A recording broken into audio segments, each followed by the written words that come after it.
আসসালামু আলাইকুম। আমি মিরপুর দিয়াবাড়ি ঘাট থেকে বলতেছি। এটা কাউন্দিয়া ঘাট। আমাদের এখানে কাউন্দিয়া থেকে মানে মিরপুর দিয়াবাড়ি ঘাট থেকে আমরা কাউন্দিয়া যাই। এখানে পারাপারের জন্য নৌকা নৌকা থেকে আমরা ঘাট পারাপার হয়ে থাকি।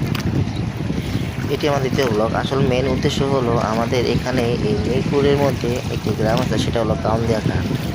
এই ঘাটে আমাদের এখানে এখন পর্যন্ত একটা ব্রিজও, আমাদের এখানকার যে এমপি ছিল তিনি এখন পর্যন্ত এই ব্রিজ মানে স্থাপন করতে পারেননি।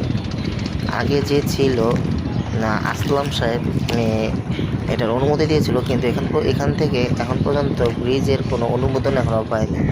আমাদের এখান থেকে মানে নৌকা দিয়ে পারাপার হতে হয়, অনেক কষ্ট হয়।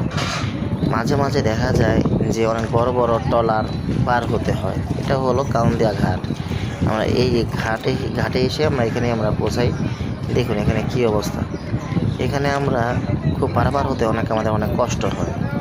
পারাপার হই, অনেক কষ্ট করে যাই। মাঝে মাঝে ওর থেকে অনেক কিছু ফেলানো হয়, আর অনেক অ্যাক্সিডেন্টও হয়, এখানে দুর্ভিক্ষ হয়।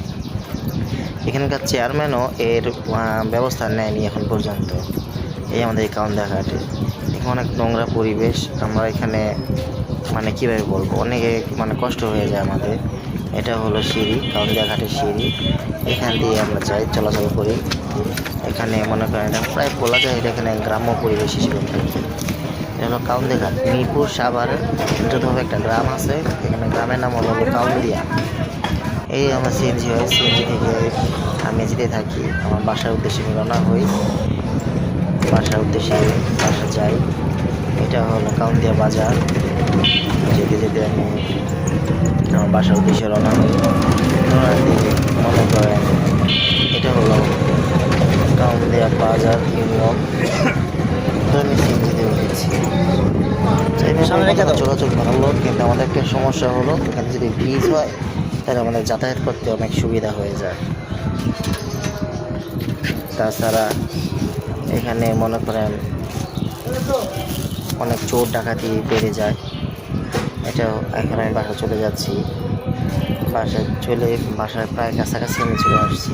এটা হলো আমার বাসা, আমি বাসায় থাকি এখানে।